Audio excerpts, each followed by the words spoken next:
Assalamualaikum warahmatullahi wabarakatuh. Saya Nurjana Dongoran. Saya owner sekaligus direktur di CV Ikaveksi Agroindustri.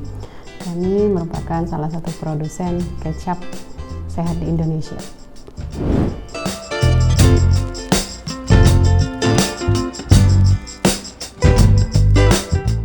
Kalau awal mulanya mungkin kita mulai bergerak di produksi kecap nih secara kecil-kecilan itu di 2017. Tapi kalau kita bentuk dalam satu badan usaha CV itu di sekitar 2019. Kalau ditanya kenapa ingin bikin kecap, sebenarnya adalah saat itu kita berpikir produk apa ya yang kira-kira banyak dikonsumsi dan setiap keluarga pasti punya. Salah satunya itu kecap gitu. Karena orang Indonesia sama kecap itu udah pasti nggak asing. Nah, di ide awal itu kita mikir ini nggak akan sulit nih masarinnya, karena di setiap rumah pasti ada lah, walaupun mereka sudah punya kecap lain, masa kita nggak bisa ambil pasar ya sekian persen dari itu. Alhamdulillah gitu, tapi ya itu mungkin hadiah dari Allah kali ya, kesabaran, kegigihan gitu, mempertahankan sesuatu yang mungkin secara ini orang anggap terlalu idealis gitu dan terlalu berani juga gitu ya untuk memproduksi kecap, sementara di Indonesia untuk kecap itu pemainnya sudah raksasa mungkin ya.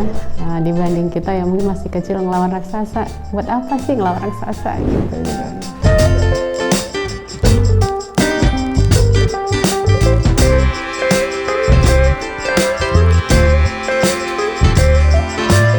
Nggak tahu lah ya gitu, tapi memang ini mungkin hadiah dari Allah gitu ya, karena keyakinan, komitmen gitu, sama kesabaran mungkin, karena membesarkan kecap ya, produk yang umum ternyata justru tidak mudah dibanding kita misalnya bikin satu produk yang di pasaran itu nggak banyak pesaingnya. Nah, itu mungkin di sisi memasarkannya nggak sulit. Nah, kita emang orang banyak pakai kecap, tapi masarnya juga nggak semudah itu, kompetisinya lebih hebat gitu.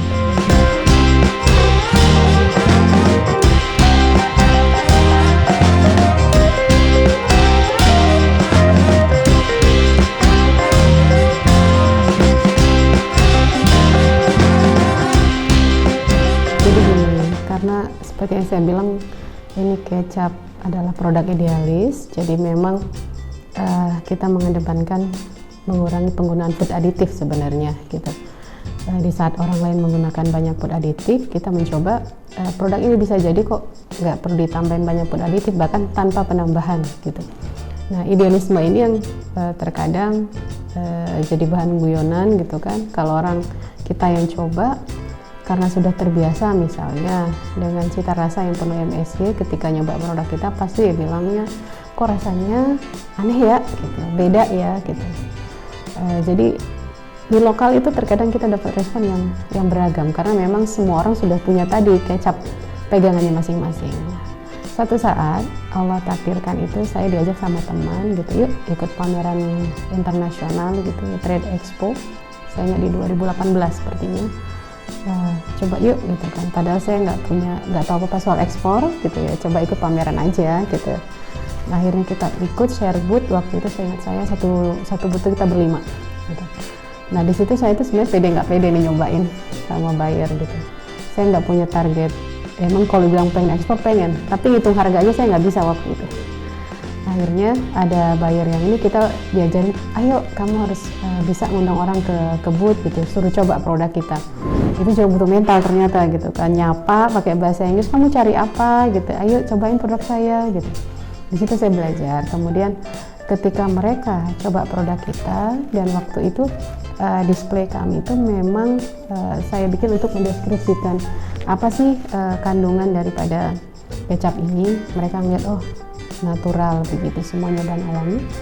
Dan secara jujur setiap buyer luar yang coba, saya nggak menemukan respon seperti orang-orang di Indonesia ketika coba kecap kita. Mereka selalu enak ya gitu, semua bilang itu enak. Tidak ada sampai saya merasa kok saya kalau ikut Trade Expo gini justru percaya diri saya akan produk saya itu nambah, jadi semakin pede gitu. Yang semulanya ngedown gitu, aduh ada yang bilang terlalu manis, ada yang bilang terlalu asin atau apalah gitu, Tapi ketika Trade Expo enggak gitu, responnya bagus gitu. Bahkan akhirnya nanya bayar itu ketika ini punya sertifikasi ini enggak, GMP enggak?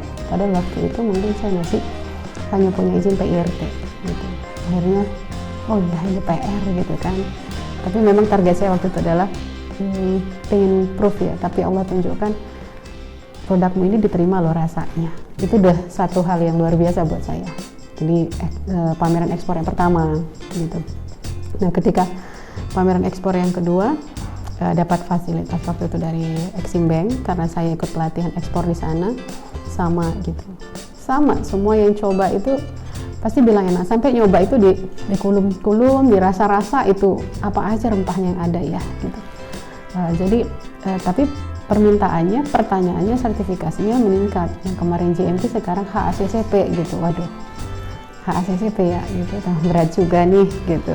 Nah ini yang membuat saya selalu tambah bersemangat, optimis bahwa peluang pasar itu ternyata ada ya, karena buyer-buyer luar itu sebagian juga sudah mulai care makanan sehat, terus dari sisi cita rasa. Bahkan di Trade Expo di 2019 kedua kali saya ikut, mungkin saya dapat bayarnya nggak internasional tapi lokal. Jadi ada salah satu perusahaan yang dia punya brand besar dan memang genrenya sehat waktu itu, dan mereka datang ke booth, tes produk kita sampai satu tim nyobain gitu.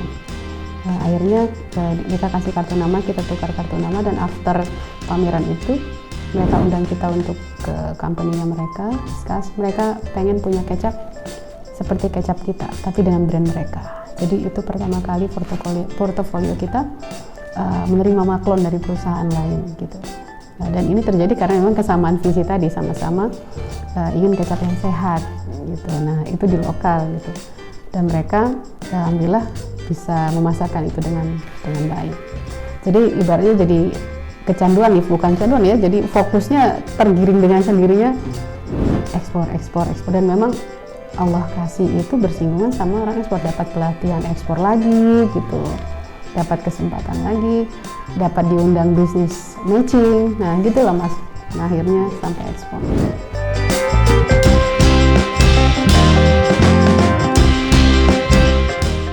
Kalau awal dari dulu bikin mah nggak pernah cita-cita untuk ekspor, sebenarnya untuk lokal gitu ya. Tapi sejak Trade Expo pertama, akhirnya kan saya berpikir saya harus belajar nih hitung harga gitu. Itu 2018, 2019 ya itulah saya dapat broadcast waktu itu ada pelatihan ekspor oleh Exim Bank. Nah, ketika terkurasi datanya, akhirnya ikut serta. Nah setelah tahu trainernya menyemangatin, nggak sulit lah gitu kan, pasti dibilang nggak sulit, ya sebenarnya sulit juga nggak sulit tuh ekspor gitu. Nah itu akhirnya tergiring gitu kan, mindsetnya kita didorong, kamu riset market, kira-kira negara mana yang market kamu. Nah jadi mulai diarahin tuh ke sana gitu.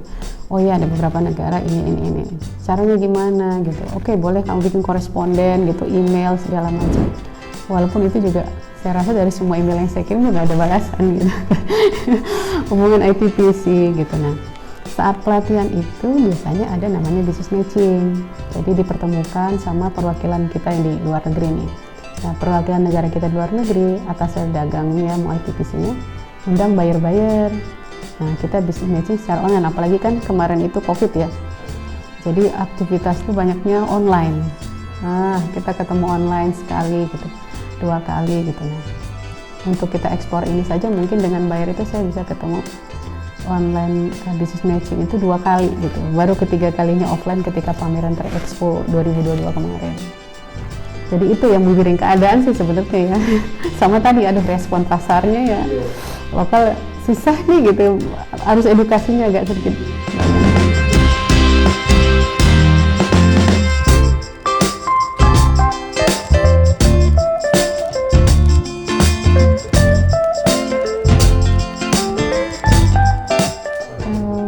Penting karena saya termasuk ubah mindset saya.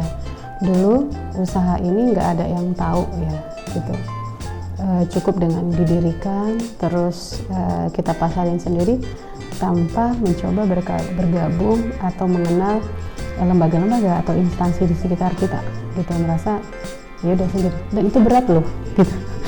Jadi kita buka terus kita jual, udah gitu. Terus kita nggak punya pihak-pihak yang mungkin bisa support kita gitu, bukan secara materi tapi misalnya secara pengetahuan, wawasan, itu nggak ada. Nah makanya ketika itu terbuka lebar itu ketika saya dapat broadcastnya Exim Bank. Di situ saya ikut, kemudian banyak teman-teman dari daerah lain, di Tangerang misalnya. Di Tangerang tuh UKM-nya aktif banget tau, sampai dapat ini tadi, keren banget ya gitu. Nah sejak saya nyantol di Exim Bank, akhirnya punya satu grup gitu, komunitas, akhirnya ada kegiatan lain, nyantol lagi punya grup lagi, tanpa terasa tuh dia kan udah banyak grup gitu. Yang awalnya kayak orang Cooper gak ada grup satupun gitu, tapi akhirnya punya grup. Oh jadi informasi ekspor kemana tuh kita dapat, ikut ekspor. Jadi info kurasi untuk kegiatan tertentu itu juga jadi otomatis dapat. Sampai pada satu titik saya mikir gini, aduh saya kok mainnya ke Jakarta ya, justru saya ke Bekasi nggak ada yang kenal saya gitu. Di situ pun saya, walaupun artinya kita main ke atas ya, ke pusat, tapi tetap saya berusaha mendorong diri saya di daerah saya juga harus bisa sowan lah ya ke dinas koperasi dan segala macamnya. Akhirnya setelah itu saya paksakan, saya harus gabung nih ke UKM sekitar saya nggak mau melambung tinggi tapi orang di sekitar saya nggak kenal gitu. Tapi itu penting mas, benar-benar, supaya kalau kita lagi down tuh nggak ngerasa sendiri gitu kan. Kalau ketemu temen, iya kalau temen ceritakan gimana ini gitu. Kalau sesama pengusaha tuh cerita, misalnya curhat saya lagi ini, pasti temennya nyemangatin. Ya udah sabar, nggak apa-apa, nanti juga ini. Tapi kalau kita curhat bukan sama teman-teman pengusaha atau UKM, nah pasti bilangnya gini, ya lagian kamu ngapain juga buka usaha gitu. Berita lo gitu kan, ya nggak dong gitu. Iya betul.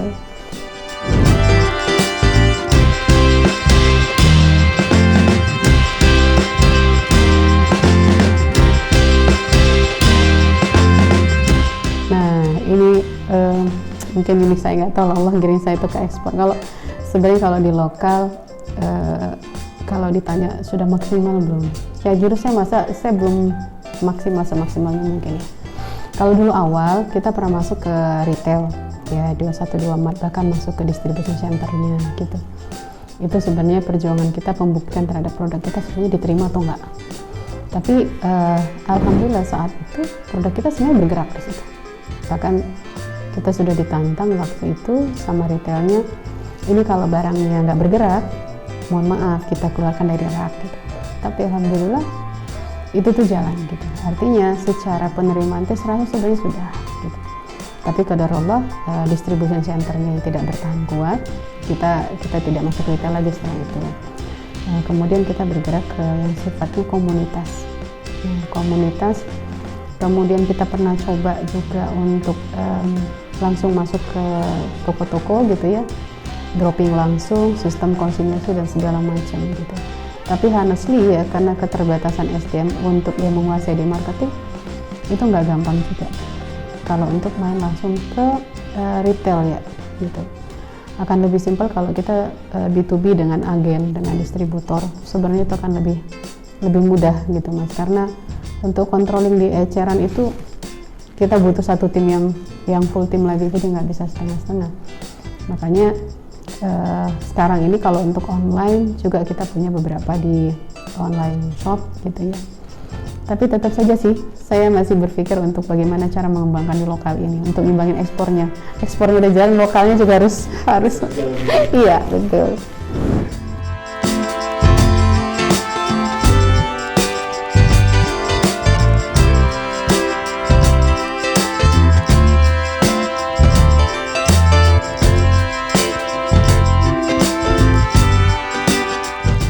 Ya, itu betul gitu. Makanya ya sebenarnya UKM itu kendalanya di tim ya.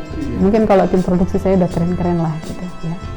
Sebenarnya saya harus mengekspor untuk tim marketing dan promosi untuk di lokal mas. Bahkan sekarang ini kami dan buyer kita di luar negeri itu lagi berlomba gitu. Siapa yang duluan bisa nyanyiin top brand, mereka akan berupaya brand kita itu bisa nyanyiin top brand yang sedang ada di Saudi misalnya, dan kita bisa nggak, siapa yang duluan up gitu. Saya bilang aduh di sana mah marketingnya udah oke. Ya.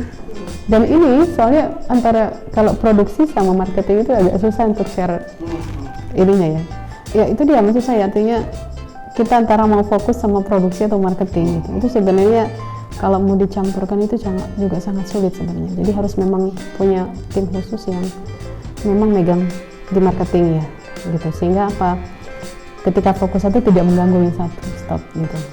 Pindah-pindahin yang susah nih sebenarnya.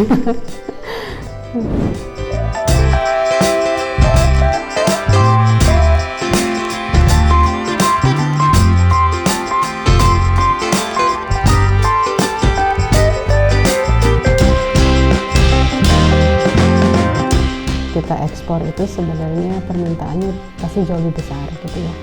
Hitungannya alhamdulillah Allah kasih itu kita full kontainer mas. Nah ini juga sebenarnya bisa jadi share pengalaman ke teman-teman UKM yang lain gitu. Saya waktu awal menerima order itu berpikirnya begini, selama ini saya berdoa ya Allah kasih kami order 1 kontainer gitu ya, dapat bayar gitu.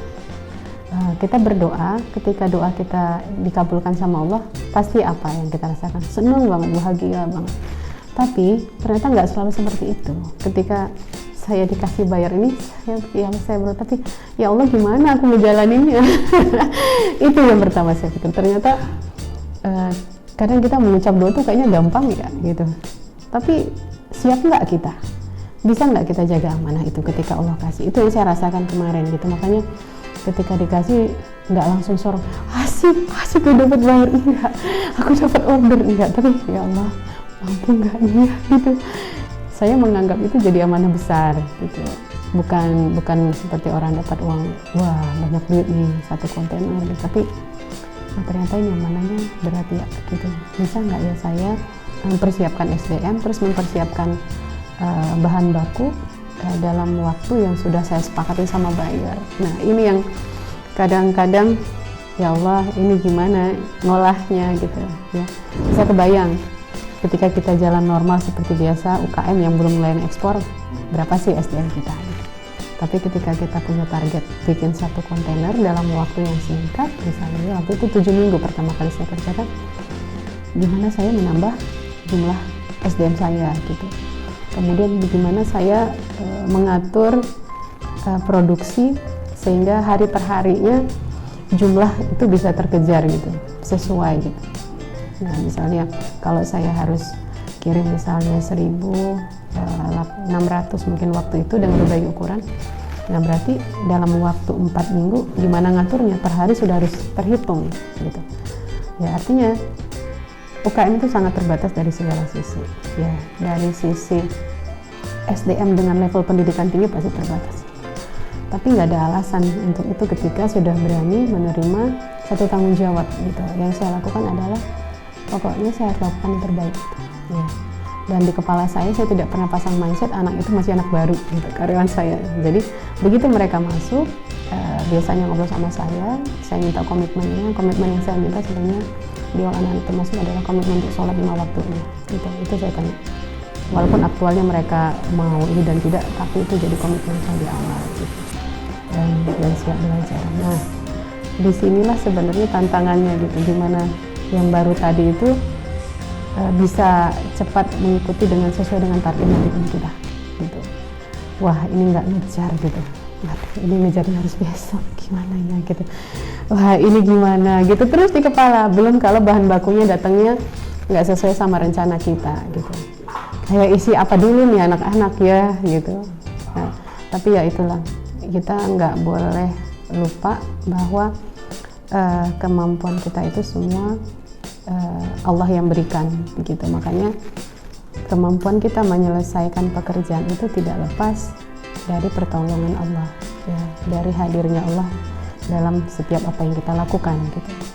Sering sekali saya ngerasa ini ngejar nggak ya gitu, tapi alhamdulillah di akhir-akhir yang kadang kita rasa aduh nggak ngejar, tapi alhamdulillah bisa diselesaikan dengan baik. Dan setiap kontainer saya pernah selalu punya cerita sendiri gitu, yang kira-kira yang mungkin saya alami gitu, bagaimana beratnya. Kontainer pertama luar biasa, kontainer kedua ada lagi, kontainer ketiga tidak berhenti belajarnya. Makanya ibaratnya orang kalau mau sekolah itu ada jenjangnya ya. Nah, setiap level ada ujiannya kan. Kelas 1 ujiannya ada, kelas 2 ada. Sama seperti ini gitu. Dan kita nggak boleh capek. Ya memang harus belajar, jangan menganggap satu sudah bisa aman berikutnya. Jangan, ujiannya pasti ada lagi gitu, dari sisi yang berbeda.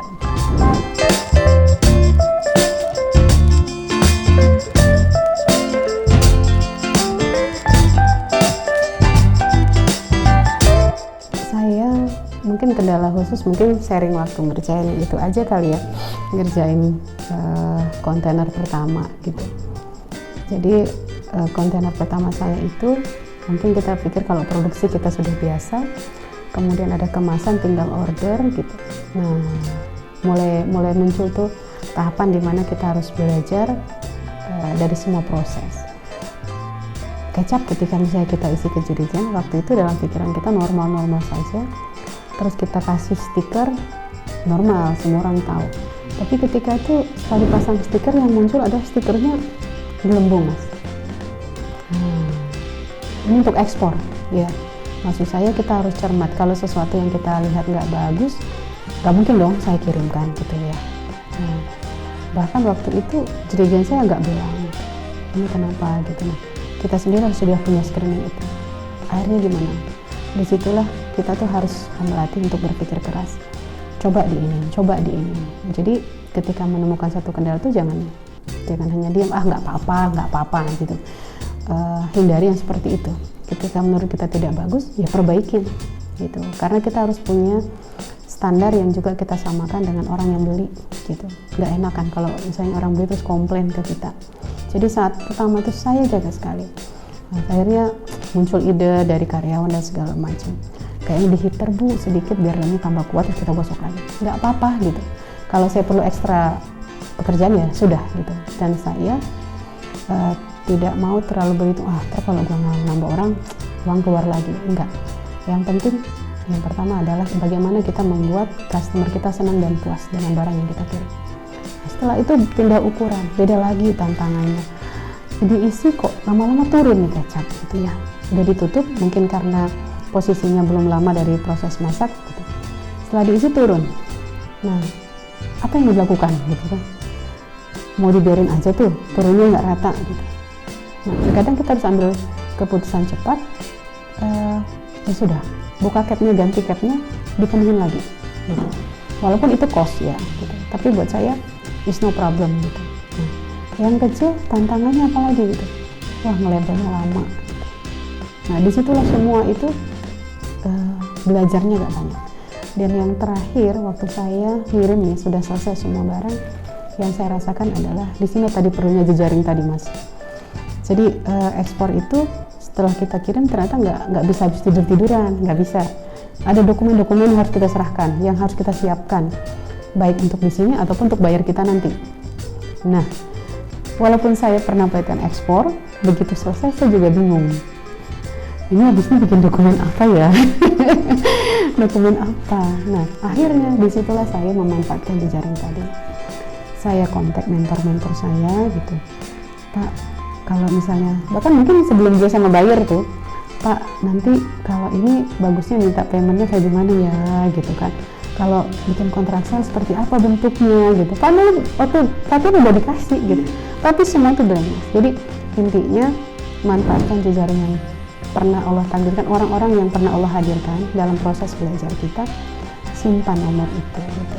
Jadi ketika kita sekarang dalam kondisi seperti ini, bertanyalah dan nggak perlu malu bertanya seakan-akan malu kayak bego banget gitu. Nggak apa-apa, buat saya waktu itu adalah ya nggak apa-apa gitu, yang penting saya ngerti gitu. Nah, itu saya tanya, nggak satu orang yang saya tanya, sampai dari FTA Center Bandung juga saya tanya, ngurus SKE itu blank seblank-blanknya gitu. Sekarang baru nih, oh ternyata kalau ngurus itu tuh yang bisa dikerjain pasti dokumen ini dulu, nggak bisa ngerjain dokumen yang ini gitu. Jadi di situ saya rasakan pentingnya memang kita menggunakan jejaring kita itu akan bermanfaat kok gitu, walaupun kita pelatihan setahun 2 tahun yang lalu, tapi nanti kita akan butuh mereka untuk ngasih info lagi ke kita gitu. Jadi situ pentingnya relasi.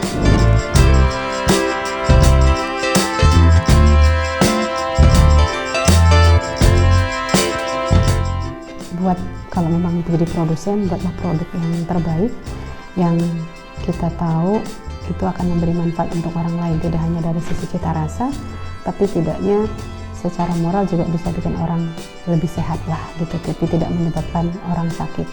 Yang kedua, apapun kata orang, ketika kita yakin produk kita baik, insya Allah ujungnya akan baik gitu. Karena itu sudah saya alamin gitu, orang bahkan sempat bilangin, ibu tidak mau pakai penguat rasa gitu. Sementara orang-orang di kita itu terbiasa dengan itu. Ibu mau cari uang atau mau idealis? Kalau mau duit, bikinlah produk yang orang suka gitu. Saya sih memilih idealis waktu itu gitu. Makanya saya pasrah sama Allah, Allah kasih yang mana gitu. Nah, yang kedua ya harus punya semangat artinya jangan cepat putus asa. Kemudian harus mau belajar terus, Mas, harus mau belajar. Dan yang paling penting adalah harus mendekatkan diri sama Allah. Itu buat saya, karena gini, menurut saya sesungguhnya pembeli produk kita itu adalah Allah ya. Jadi bukan orang lain itu hanya perantara. Jadi makanya yang harus kita deketin itu memang ya Allah. Kita ngedeketin buyer kita ngedeketin agen kita, distributor, tapi salah, sesungguhnya itu sama Allah yang kita deketin gitu. Dan seberapa dekat kita sama Allah itu akan membantu kita sedikit bisa lebih, mungkin nggak sedikit ya, tapi akan bisa tenang menghadapi ritmenya usaha yang up and down, dan itu semua orang pasti ngalamin gitu. Mungkin itu, Mas, pesan saya. Dan tetap semangat, optimis gitu. Dan saya sih nggak orang yang suka terlalu mimpi ya, tapi setidaknya berucaplah tentang sesuatu yang bagus gitu, karena kita nggak tahu ternyata ucapan kita itu jadi doa di masa depan. Beberapa contoh kecil adalah saya sama suami biasanya jalan gitu, ketika kontainer ya, mudah-mudahan produk kita nanti bisa diorder 1 kontainer ya gitu. Ternyata alhamdulillah Allah ijabah gitu. Begitu lihat kontainer yang panjangnya dikit 40 feet, kemarin 20 ya gitu, kapan ya, mudah-mudahan dikasih Allah kita diorder 40 ya, alhamdulillah Allah ijabah gitu. Jadi tetap ikhtiar, terus berdoa dan harus semangat.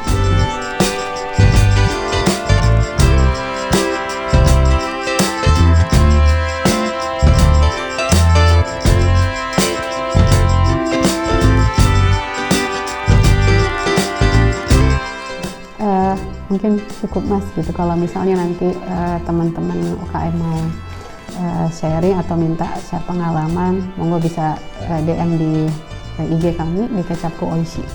Dengan senang hati saya akan share pengalaman bareng ya, belajar Pak.